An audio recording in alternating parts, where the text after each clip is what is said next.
திருமறை குரான்லேயே நமக்கு மனப்பாடமான ஒரு சூறா. இந்த ஒரு சூறா தெரியாமல் யாருமே இருக்க மாட்டீங்க.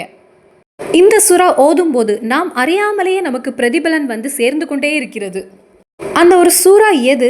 இந்த சூறாவிற்கு இவ்வளவு பிரதிபலன் வருவதற்கு என்ன காரணம் என்பதையும் தெளிவாக நான் பகிர்ந்து கொள்கிறேன். நீங்களும் வீடியோ கடைசி வரை பாருங்க, அடுத்தவர்களுக்கும் பகிர்ந்து கொள்ளுங்கள். அஸ்ஸலாமு அலைக்கும் வரஹ்மத்துல்லாஹி வபரகாத்துஹு. பிஸ்மில்லா வல்ஹம்துலில்லா ஸலாத்து வஸ்ஸலாமு அலா அஷ்ரஃபி ரசூலில்லா வலா ஆலிஹி வஸஹ்பி அல் ஃபைஸின் எவ்ரித்துல்லா அம்மாபாத். அன்பார்ந்த மோமீன்களே, இறை நம்பிக்கையாளர்களே, நமக்கும் நமது குடும்பத்தினருக்கும் ஒவ்வொரு மோமீனுக்கும் அல்லாஹு தாலா ஆஃபியத் உள்ள நீண்ட ஆயுள் தந்து அருள் புரிவானாக. திருமறை குரான் கற்றுத்தந்த வழியில் நாம் வாழ்வதற்கும் அதன் மூலம் சொர்க்கம் நுழையவும் நமது இறைத்தூதர் ஸல்லல்லாஹு அலைஹி வஸல்லம் அவர்களோடு ஒன்றாக நாமும் ஜன்னத்துல் ஃபிர்தௌஸில் இருப்பதற்கு இறைவன் நமக்கு அருள் புரிவானாக. ஆமீன் யா ரப்பல் ஆலமீன். இன்னைக்கு நான் சொல்லக்கூடிய ஒரு விஷயம், திருமறை குரானில் 114 சூறாக்களையும் அதிக பவர் நிறைந்த கூர்மையான ஒரு சூறாவை பற்றி தான். அந்த சூறா எது? அந்த சூறாவை பற்றியுள்ள சிறப்புகளை தான் இந்த வீடியோவில் நான் பகிர்ந்து கொள்கிறேன். எல்லாரும் இதை கேளுங்கள், அடுத்தவர்களுக்கும் பகிர்ந்து கொள்ளுங்கள், வாழ்க்கையில் இதை நிலைநிறுத்தி கொள்ளுங்கள். சுன்னத்தான தொழுகையாக இருந்தாலும் சரி, ஃபர்லான தொழுகையாக இருந்தாலும் சரி, நாம் ஓதக்கூடிய ஒரு சூறா. மையத்து தொழுகையில் சுஜூத் இல்லை, ருக்கு இல்லை, அத்தஹியாத் இல்லை. ஆனால் அந்த மையத்து தொழுகையிலும் இந்த சூறா உண்டு. மலையை தேடி தொழும் தொழுகையிலும் இந்த சூறா நாம் ஓத வேண்டும். பெருநாள் தொழுகையிலும் நாம் ஓத வேண்டிய ஒரு சூறா. சுன்னத்து தொழுகையிலும் நாம் ஓத வேண்டிய ஒரு சூறா. ஃபர்லான தொழுகையிலும் நாம் ஓத வேண்டிய ஒரு சூறா. பல சந்தர்ப்பங்களில் நாம் ஓதுகிறோம் இந்த சூறாவை. அதுபோல கல்யாண வீடுகளில் அந்த புது மாப்பிள்ளை இறங்கக்கூடிய நேரத்தில், புது பெண் இறங்கக்கூடிய நேரத்தில் நாம் இந்த சூறாவை ஓதுகிறோம். நிக்காகுக்கு பின் இந்த சூறாவை ஓதி துவா செய்வதுண்டு. அப்போ எந்த கவலையிலும் எந்த சந்தோஷத்திலும் ஓதக்கூடிய ஒரு சூறா. இந்த சூறாவை ஓதி வெற்றி அடைந்த நிறைய மகான்களுடைய சரித்திரத்தை கிதாபில் பார்க்க முடிகிறது. ஹலீல் இப்னு அஹமத் என்கிற ஒரு பெரிய தீனில் சிறந்த மனிதர் ஒருவர் இருந்தாங்க. அவர்கள் ஹிஜ்ரா 2ஆம் நூற்றாண்டில் ஷாம், அதாவது இன்னைக்கு சிரியா என்று அழைக்கப்படுகின்ற இடத்தில் வாழ்ந்து ஈராக்கில் மரணமடைந்த ஒரு மகான் ஆகும்.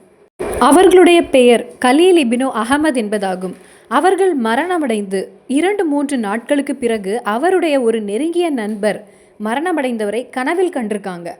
உடனே அவர்கள் கேட்ட கேள்வி, மா ஃபஹலல்லாஹு பிஹா, இறைவன் உனக்கு என்ன வழங்கினான்? உனக்கு இறைவன் சொர்க்கத்தை வழங்கினானா அல்லது இறைவன் உனக்கு நரகத்தை வழங்கினானா என்று கேட்டிருக்காங்க. நீ வாழ்க்கையில் அறியாமல் செய்த பாவங்களை இறைவன் மன்னித்து விட்டானா? நீ வாழ்க்கையில் செய்த நன்மைகளை ஏற்றுக்கொண்டானா? எந்த நன்மை இறைவனுக்கு ரொம்ப பிடித்தது? அப்படி நிறைய கேள்விகளை அந்த நண்பர், மரணமடைந்த அந்த நண்பரிடம் கனவில் கேட்டிருக்காங்க. உடனே அந்த நண்பர் அதற்கு கூறிய பதில், நான் மரணமடைந்து இறைவனிடத்தில் சென்றபோது நான் செய்த நன்மைகளிலேயே இறைவன் முதலில் ஏற்றுக்கொண்டது எது என்று உனக்கு தெரியுமா? அல்லாஹு தஆலா என்னுடைய பாவங்களை பொறுத்து தந்தான். இறைவன் நான் செய்த நன்மைகளை ஏற்றுக்கொண்டான். அதற்கு காரணம் மலக்குமார்கள் என்னிடத்தில் கூறியது, நீ உன்னுடைய வாழ்க்கையிலும் உன் பிள்ளைகளுக்கும் உன்னுடைய நாட்டில் குரான் ஓத தெரியாதவர்களுக்கும் நீ கற்றுக் கொடுத்த ஒரு சூறா, அதுதான் இறைவனுக்கு அதிகமாக பிடித்தது. அதுதான் நீ சொர்க்கம் நுழைவதற்கு முதல் காரணமாக இருக்கிறது என்று மலக்குமார்கள் என்னிடத்தில் கூறினாங்க அப்படின்னு அந்த கலீல் இப்னு அஹமத் அவங்களுடைய நண்பரிடத்தில் கனவில் கூறியிருக்காங்க என்று கிதாபில் இதை பார்க்க முடிகிறது. நமக்கு இந்த துனியாவிலும் நாளை செல்ல இருக்கின்ற ஆகிரத்திலும் வெற்றி அடைய ஒரு கயராக இருக்கிறது, ஒரு ஆயுதமாக இருக்கிறது, ஒரு மருந்தாக இருக்கிறது இந்த சூறா. மகத்துக்கள் நமக்கு கற்றுத்தருகிறாங்க. இந்த சூறாவுடைய சிறப்பை கற்றுத்தரக்கூடிய இடத்தில் திருமறை குரானில் ஒவ்வொரு சூறாவிற்கும் தனி சிறப்புண்டு. இந்த சூறாவை அல்லாஹு தாலா நபிகள் நாயகம் ஸல்லல்லாஹு அலைஹி வஸல்லம் அவர்களுக்கு அனுப்பி கொடுத்த போது, பூமியில் ஜிப்ரீல் அலைஹிஸ்ஸலாம் வந்து ஓதி கொடுத்த போது ஷைத்தான் விரண்டு ஓடினானாம். நான் என்ன பார்க்கிறேன், இந்த சூறா இறங்கி விட்டதே என்று அழுது கொண்டே அவன் விரண்டு ஓடினானாம். இபிலீஸை அழ வைத்த ஒரு சூறாவாகும். திருமறை குரானிலும் தௌராத்திலும் இன்ஜீலிலும் சபூரிலும் இந்த 4 கிரந்தங்களிலும் அல்லாஹு தாலா இறக்கி இருக்கிறான். அதாவது குரானில் நமக்கு இந்த சூறாவை இறைவன் கற்றுத்தந்ததை போல மற்ற கிதாபுகளிலும் மற்ற சமுதாயத்தினருக்கும் இந்த சூறாவை இறைவன் அனுப்பி கொடுத்திருக்கிறான். மோமின்கள் ஒரு நாள் அதிகமாக ஓதக்கூடிய சூறாவாகும் இது. சபுல் மசானி என்று கூறப்படுகின்ற ஒரு சூறா. அதாவது 2 தடவை அல்லாஹு தாலா இறைத்தூதர் ஸல்லல்லாஹு அலைஹி வஸல்லம் அவர்களுக்கு 2 தடவை அனுப்பி கொடுத்த ஒரு சூறாவாகும் இது. அதுவும் நாட்களின் தலைவனான புனிதமான வெள்ளிக்கிழமையில் அல்லாஹு தாலா ரசூல் ஸல்லல்லாஹு அலைஹி வஸல்லம் அவர்களுக்கு வானத்திலிருந்து ஜிப்ரீல் அலைஹிஸ்ஸலாம் கொண்டு வந்து கொடுத்த சூறாவாகும் இது. 70,000 மலக்குகள் அவர்கள் சேர்ந்து கொண்டு வந்த சூறாவாகும் இது. ஒரு மனிதன் இந்த சூறாவை முழு மனதோடு ஆத்மார்த்தமாக ஓதினால் அவனுடைய அறியக்கூடிய 1000 தேவைகளும், அறியாமல் அவனுடைய 1000 தேவைகளும் அவனுக்கு பூர்த்தியாகி கிடைக்கிறது. அவன் ஒரு தடவை இந்த சூரா ஓதும் போது திருமறை குரானில் 30 பக்கங்களை ஓதினால் என்ன நன்மை கிடைக்கிறதோ அந்த நன்மை இறைவனிடத்திலிருந்து அவன் பெறுகின்றான். இன்னும் தப்சீரில் பார்க்க முடிகிறது, ஒரு அடியான் ஒரு தடவை இந்த ஒரு சூறாவை ஆத்மார்த்தமாக ஈமானோடு இஹ்லாஸோடு அவன் ஓதினால் ஹத்தமல் குரான், அதாவது குரான் முழுவதும் ஓதிய பிரதிபலன் என்ன கிடைக்குமோ அந்த பிரதிபலனை இறைவனிடத்திலிருந்து அவன் பெறுகிறான். இன்னும் 7 ஆயத்துக்களை கொண்ட சூறாவாகும் இது. ஒரு அடியான் இந்த சூறாவை ஆத்மார்த்தமாக ஓதும் போது நரகத்தில் உள்ள 7 கதவுகளும் அவனை தொட்டு மூடுகிறது, அடைக்கிறது. நரகத்திலிருந்து அவனுக்கு பாதுகாவல் கிடைக்கிறது. அதேபோல் ஒரு அடியான் இந்த சூறாவை ஓதும் போது அவனுக்காக சொர்க்கத்தில் உள்ள 8 கதவுகளும் திறந்து கிடைக்கிறது. ஷிஃபாஹு மின் குல்லி தாஹு, எல்லா நோய்களுக்கும் ஷிஃபா ஆகிறது இந்த சூறா. மரணத்தை தவிர அவன் அனுபவிக்கக்கூடிய அனைத்து நோய்களிலிருந்தும் ஒரு காவல் கிடைக்கிறது. ஒரு அடியானுடைய உடம்பில் ஏதாவது ஒரு விஷம் பாதித்து விட்டது என்றால், அதாவது பாம்புடைய விஷம், தேளுடைய விஷம் என்று ஏதாவது இருந்தால், இதை ஓதி ஓதி இருந்தால் அவனுடைய உடம்பில் அது பாதிக்காமல் அவனுடைய உயிருக்கோ அவனுடைய உடலுக்கோ எந்த ஒரு ஆபத்தும் இல்லாமல் இறைவன் அதை பாதுகாத்து விடுவான்.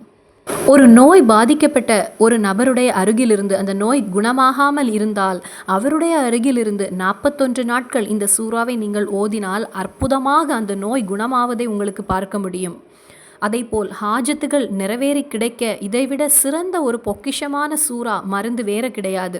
இப்போ வெளிநாட்டிற்கு செல்ல வேண்டும் என்ற ஆசை இருக்கிறது, நல்ல ஒரு விசா கிடைக்க வேண்டும், நல்ல ஒரு வேலை கிடைக்க வேண்டும், எல்லாம் சிறந்ததாக இருந்தால்தான் நாம் வெளிநாட்டிற்கு செல்ல முடியும். அந்த ஒரு ஹாஜத்து நிறைவேறுவதற்கு இந்த சூறாவை 313 தடவை நீங்கள் ஓதி துவா செய்தால் உங்களுடைய அந்த ஹாஜத்து நிறைவேறி கிடைக்கும் இன்ஷா அல்லாஹ். அதை இறைவன் நடத்தி தருவான். இனி இஷா மஹரிப்புடைய இடையில் இந்த ஒரு சூறாவை 40 தடவை நீங்கள் ஓதி துவா செய்தால், அதே அமர்விலிருந்து 40 தடவை ஓதி துவா செய்தால் ஒரு நாளும் நடக்காதுன்னு நீங்கள் தீர்மானம் செய்த, அடுத்தவர்கள் முடிவு கூறிய அந்த விஷயம் கூட உங்களுக்கு நடந்து கிடைக்கும். அதாவது நடக்காத ஆசை நடந்து கிடைக்கக்கூடிய ஒரு சூறாவாகும் இது. அப்போ ஹாஜத்துகளை பூர்த்தி செய்து தரக்கூடிய ஒரு சூறாவாகும் இது. இனி நமது பிள்ளைகளுக்கு ஞாபக சக்தி இல்லை என்றால், படித்தது எதுவும் நினைவில் இல்லை என்றால் 7 நாட்கள் நீங்கள் தொடர்ந்து 7 தடவை ஓத வேண்டும். ஓதிய அந்த தண்ணீரை ஒரு கப் தண்ணீரில் இஷ்வி என்று ஊதி அதை நீங்கள் உங்கள் பிள்ளைகளுக்கு கொடுத்து பாருங்கள். அவர்களுடைய ஞாபக சக்தி அதிகரிக்கும், படித்தது நினைவில் இருக்கும். உம்முல் குரான் என்று அழைக்கப்படுகின்ற சூறா. ஒரு நாள் நாம் 17 தடவை நமது தொழுகையில் ஓதுகின்ற ஒரு சூறா. சுன்னத்தான தொழுகையிலும் ஃபர்லான தொழுகையிலும் நாம் ஓதுகின்ற சூறா. குரானின் தாய் என்று அறியப்படுகின்ற சூறா ஆன சூரத்துல் ஃபாத்திஹா.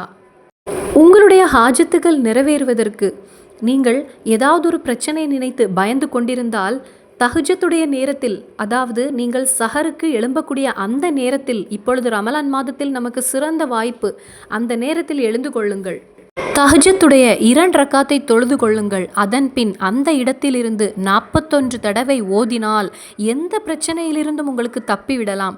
கேஸில் மாட்டிக்கொண்டிருக்கக்கூடியவங்க உண்டு, வீடு ஜப்தியாகி விடுமோ என்று பயத்தில் இருக்கக்கூடியவங்க உண்டு, குடும்பத்தில் கணவன் மனைவி இடையே அதிக பிரச்சனையில் டிவோர்ஸ் ஆகிவிடுமோ என்று பயந்திருக்கக்கூடியவங்க உண்டு, வேலை இல்லாமல் கவலைப்படுகின்றவர்கள் உண்டு, கல்யாண வயதை அடைந்தும் ஒரு வரன் அமையாமல் ஏக்கத்தோடு இருக்கக்கூடியவங்க உண்டு.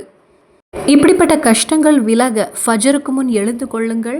2 ரக்காத் தஹஜத்தை தொழுது கொள்ளுங்கள். அதே அமர்விலிருந்து 41 தடவை இந்த உம்முல் குரானான சூரத்துல் ஃபாத்திஹாவை ஓதி துவா செய்யுங்கள். உங்களுடைய பிரச்சனை என்பது இன்ஷா அல்லாஹ் இந்த ரமலான் மாதத்தில் உங்களுடைய பிரச்சனைக்கு ஒரு சொல்யூஷன் கிடைக்கும், உங்களுடைய ஹாஜத்து நிறைவேறி கிடைக்கும். நீங்கள் பயணம் செல்லும் போது வாகனத்தில் ஏறி அமர்ந்துவிட்டு இந்த சூறாவை ஓதினால் எந்த ஒரு ஆபத்திலிருந்தும் எந்த விபத்திலிருந்தும், இன்னைக்கு விபத்துகள் என்பது அதிகரித்து கொண்டே இருக்கிறது, அந்த விபத்திலிருந்து அல்லாஹ் தஆலா உங்களை பாதுகாத்து கொள்வான்.